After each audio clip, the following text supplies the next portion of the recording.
Həcc ziyarəti adı ilə 100-dən çox vətəndaş aldadılıb. Odur ki, Qafqaz Müsəlmanları İdarəsi Azərbaycandan həcc ziyarətinə getmək istəyən zəvvarlara çağırış edib. Qafqaz Müsəlmanları İdarəsinin Xarici Əlaqələr Şöbəsinin müdiri Vüsal Cahangirli deyib ki, ötən il olduğu kimi bu ildə bəzi işbaz şirkətlər vətəndaşları aldadaraq turizm vizası ilə onları həccə aparmağa cəhd edirlər.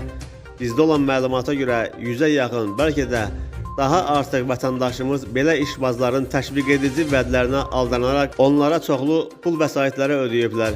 Vətəndaşlara bir daha qəti şəkildə bildirmək istəyirik ki, həcc vizası tamam fərqli vizadır. Onu yalnız Qafqaz Müsəlmanları İdarəsi vasitəsilə əldə etmək olar. Səudiyyə Ərəbistanı Krallığı Həcc və Ümrə Nazirliyi tərəfindən qanuni səlahiyyət yalnız bu quruma verilib, deyə Vüsal Cahangirli qeyd edib. Onun sözlərinə görə turizm vizası ilə həcc mövsümündə Məkkəyə daxil olmaq krallığın qanunlarına ziddir. Həmin turizm vizasının üzərində də bu qeyd edilib.